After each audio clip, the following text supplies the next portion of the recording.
Salut à tous, on se retrouve aujourd'hui pour parler du FC Barcelone en ce dimanche 19 février. On commence tout d'abord avec les résultats hier de Liga, mais surtout un résultat qui nous intéresse nous. Donc c'est l'équipe du Real Madrid qui joue contre l'équipe de Osasuna. Le Real Madrid s'est imposé 2-0 hier, ce qui veut dire au classement que le Real Madrid revient à 5 points du Barça. Le Barça joue ce soir contre l'équipe de Cadix.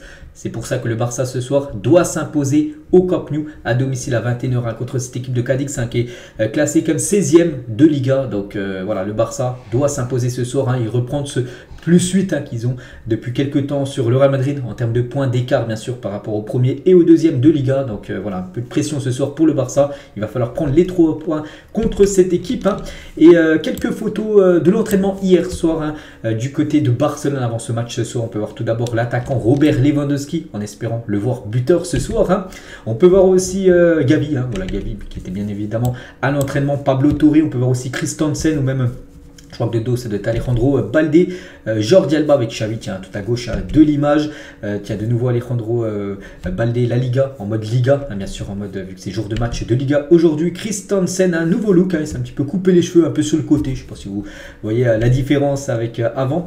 Frankie de Jong aussi, Sergi Roberto, même Franck Kessié ou même Ter Stegen, en espérant tiens, que Ter Stegen de nouveau fasse un clean sheet ce soir pour un nouveau match de Liga. N'oubliez pas que si ce soir, c'est vrai que j'en ai parlé il y a quelques jours, je le répète les gars, si ce soir, il y a clean sheet, donc c'est-à-dire un match sans prendre de but, ça sera un record. Jamais une équipe avait pris si peu de buts, 7 buts après 22 matchs. Là actuellement c'est à 21 matchs, donc voilà l'exploit ce soir qu'attend le Barça s'il y a bien sûr une rencontre sans prendre de but. Ce serait bien sûr historique ce début de saison. Regardez les unes aujourd'hui. Tout d'abord la une du journal Sport. Objectif en gros la Liga. On peut voir voilà c'est Alejandro Baldé qui fait cette une. Et la une aujourd'hui du journal Mundo Deportivo. C'est l'heure. Voilà c'est l'heure 21h ce soir. C'est cette rencontre contre l'équipe de Cadix. On peut voir deux joueurs, Ferran Torres et Ansu Fati. Deux joueurs les gars déjà qui sont dans le groupe.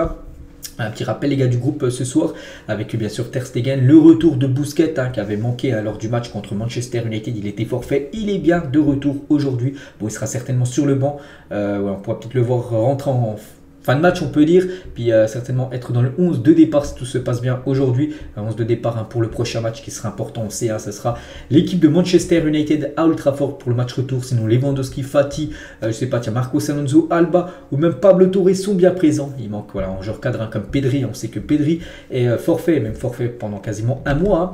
Et pour revenir les gars sur les deux joueurs, j'ai dit qui font la une journal Mundo Deportivo, donc Ferran Torres avec Ansu Fati, ces deux-là, Ansu et Ferran, devraient commencer contre Cadix. Donc il l'avait dit, comment dire, Xavi, donc on peut retrouver sa déclaration. C'est le moment de faire tourner. Nous avons des joueurs qui ont peu de temps de jeu et qui sont prêts pour jouer.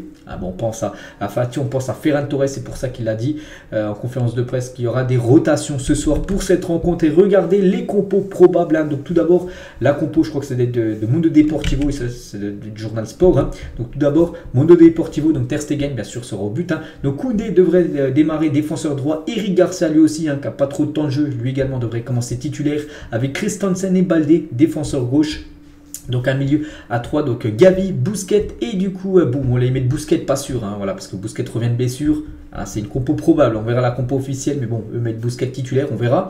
Et Franck Kessié, Franck Kessié devrait être titulaire. Et devant, du coup, Lewandowski avec les deux que j'ai dit juste avant, Fati et Ferran Torres. Voilà, les deux pourraient commencer sur chaque côté, on va dire, en tant qu'ailier. Donc Rafinha devrait être sur le banc, peut-être le faire souffler avant, bien sûr, le préserver avant le match d'Europa League. Dans quelques jours contre Manchester, on peut voir la compo aussi côté Cadiz. Et cette fois-ci, la compo Journal Sport. Donc bon, je crois que c'est les mêmes, parce qu'il y a des changements. Ouais, Marcos Alonso, ils mettent Marcos Alonso dans l'axe, alors que là c'est plus Christensen avec Eric Garcia. Donc voilà. Sergi Roberto pourrait commencer défenseur droit d'après la compo de Sport, alors que là ce serait plus Koundé qui devrait commencer défenseur droit. Et milieu de terrain, donc Gavi, De Jong, Kessié. Donc là Busquets qui était présent, là il ne serait plus présent dans la compo probable, ce serait plutôt De Jong, et devant Fati, Ferran et Lewandowski, ça bouge pas. Donc voilà, il y aura quelques modifications. Après c'est seulement des compos probables, on n'est pas dans la tête de Xavi, on ne sait pas le 11 qui va aligner, mais voilà, ça pourrait ressembler à une de ces deux compos là, bien sûr, pour la rencontre ce soir. Donc ça, c'est la déclaration qu'il a dit qu'il faut faire tourner. Il a également dit, bien sûr, je serai déçu si nous ne gagnons pas la Liga, mais c'est entre nos mains et nous devons sortir et gagner. Bien sûr, c'est vrai que si ce soir il y a victoire, il y aura toujours plus 8 points d'avance. Pour l'instant, il y a 5 points, mais voilà, ce serait bien de gagner, avoir ce plus 8. Et voilà, si le Barça continue à faire ce qu'ils font depuis quand même quelques semaines en Liga, ça sentirait bon quand même le titre. En fin de saison, toujours avec Xavi, il parle de Rafinha, est une signature que nous voulions et il joue bien. Il fait la différence avec 9 passes décisives et des buts. C'est un joueur extraordinaire, même quand il y avait des critiques, je ne doutais pas qu'il triompherait et il emmènerait l'équipe en haut, enfin au haut du sommet on peut dire. Donc c'est vrai que Rafinha depuis quelques temps, on va dire c'est plutôt bien, c'est qu'il a eu beaucoup de mal en tout début de son arrivée, c'est peut-être le temps de s'adapter à cette nouvelle équipe, à cette nouvelle ville de Barcelone, vu que lui bien sûr il vivait avant du côté de l'Angleterre, donc voilà, ça va bien mieux actuellement bien sûr pour Rafinha. Et Xavi sur Lewandowski, donc il est en forme, il marque moins mais il travaille bien, nous devons plus l'utiliser, c'est vrai que ce serait bien de revoir Lewandowski buteur ce soir, je crois qu'il a 14 buts en Liga, on sait que bien sûr c'est un joueur tellement important en attaque et qui peut te mettre par exemple ce soir un doublé voire un triplé, donc on espère que ça sera soit ça le rendement ce soir pour l'attaquant polonais. On revient les gars sur Rafinha, je dis une belle déclaration de Xavi, et Rafinha a commencé quand même 19 fois cette saison mais n'a terminé qu'une seule fois les 90 minutes de jeu, c'est vrai que il a joué souvent titulaire mais rarement il a joué tout le match entier, seulement une fois où il a joué la première jusqu'à la fin du match sans être remplacé. Souvent il commence titulaire, il est remplaçant, par exemple on a pu le voir contre Manchester United, je ne sais pas si vous avez remarqué lors de sa sortie, il était très déçu, pourtant il a fait un gros match Rafinha, mais il était déçu de sortir. C'est que lui veut jouer le match entier, vraiment il veut jouer les 90 minutes de la rencontre et ne pas sortir en plein milieu du match.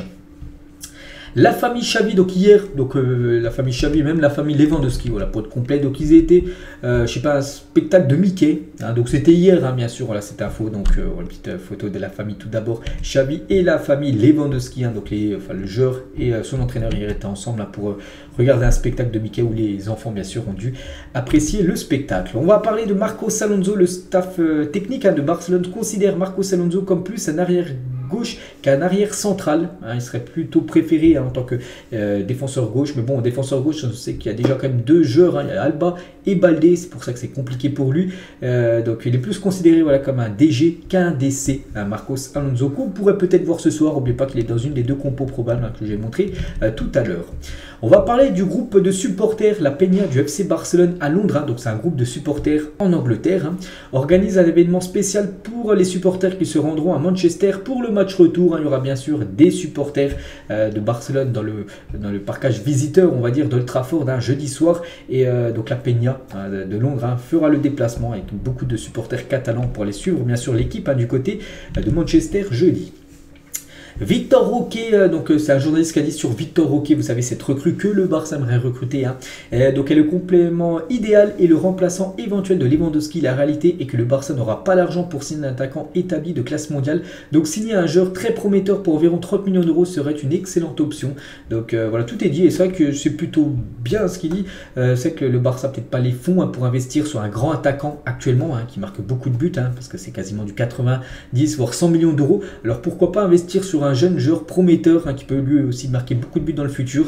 Donc c'est pour ça que 30 millions d'euros sur ce joueur serait une très bonne option pour le Barça, parce que c'est un joueur qui peut faire on pense une belle carrière en attaquant. Donc voilà comment va essayer de recruter le Barça dans le futur, et je pense qu'ils prennent la très bonne décision avec ce joueur Victor Roque. Et concernant Endrick, vous savez qu'Endrick a signé du côté du Real, on a souvent entendu que le Barça le voulait, et d'après Sport, le Barça n'a pas essayé de signer Endrick car il ne pouvait pas quitter Palmeiras avant 2024, parce que s'il le voulait, le Barça, il voulait qu'il vienne directement à Barcelone, et ça c'était pas possible, il pouvait venir seulement à ses 18 ans, donc en 2024, et du coup le Barça en gros n'a jamais essayé de le recruter quand ils ont su qu'il pouvait venir seulement à ses 18 ans, donc c'est Sport qu'on voit cette info. On va parler de Samuel Umtiti, donc le Barça est à la recherche d'un défenseur central du pied gauche avant la saison prochaine, et Samuel Umtiti pourrait être une option. Il a retrouvé sa meilleure forme à Lecce, le club où il est prêté, se sent très bien et a toujours un contrat au Barça, c'est pour ça que c'est une option tout simplement. Samuel Umtiti pour la future saison, après le départ de Gérard Piqué, il faut trouver un remplaçant, et pourquoi pas Umtiti qui retrouve la forme, on peut dire, du côté de Lecce, et c'est qu'il y a quelques options avec c'est vraiment des défenseurs des options, on va dire, pas chères, hein, vraiment très intéressantes. Donc il y a Inigo Martinez, hein, ce défenseur de Bilbao. Il y a aussi le retour de Samuel Umtiti ou même Evan Ndika qu'on parlait depuis quelques jours et concernant ce joueur, les gars. Donc il n'y a actuellement aucun accord entre Barcelone et Ndika. Hein.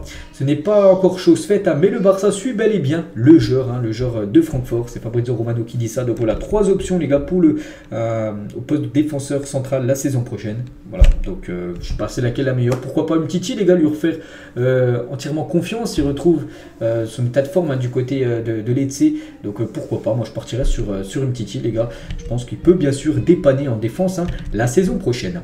Léo Messi, les gars, envisage 2 options pour son avenir. Donc l'Inter Miami ou le retour à Barcelone, où tout a commencé. Hein. Donc cependant, pour le moment, l'Inter Miami mène la course pour le signer. C'est l'équipe, hein, c'est un journal français qui dit ça, que l'Inter est en pole position pour signer Léo Messi cet été. Sa famille imagine un avenir là-bas. C'est n'a quitté le PSG. Donc ce serait, on peut dire, plus, hein, pour l'équipe de l'Inter Miami qu'un retour du côté du Barça. Mais c'est quand même une option, un retour au Barça. Le Barça et l'Inter Miami sont les 2 options pour le futur de Léo Messi, qui est en fin de contrat avec le PSG en fin de saison.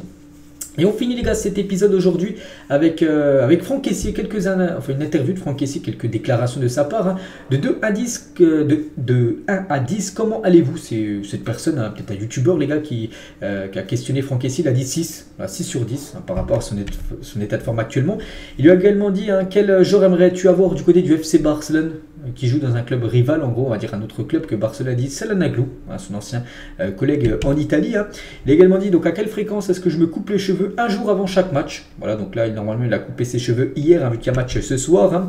La dernière chose que j'ai acheté, il a dit de la nourriture. Hein. Si vous aviez 10 €, qu'est-ce que vous achèteriez? Donc de la nourriture également. Si tu étais de nouveau né de nouveau, hein, quel joueur aimerais-tu être? Hein. Il a dit Yaya Touré, une légende bien sûr, Yaya Touré, hein, même plus du côté du Barça, le joueur ivoirien. Un rêve à réaliser, il a dit gagner la Ligue des Champions. Pourquoi pas la saison prochaine. Hein. Un autre poste que j'aimerais jouer, il a dit presque tous, hein, tout ce que l'entraîneur veut. Hein, donc on sait qu'il joue milieu de terrain, mais s'il doit dépanner en tant que défenseur central, en tant même que milieu, bah ouais, il ira jouer ce poste. Hein, donc il n'y a pas de souci du moment qu'il joue. Hein, c'est le coach, hein, qui choisit. Et on finit, les gars, cet épisode, on finit bien sûr avec ce Barça Cadiz. Hein. N'oubliez pas qu'il y aura quelques activités, on va dire avant le match. Regardez le pré-match show, en gros quelques activités avant la rencontre, hein, qui sera 21 h, peut-être ce soir à 19 h.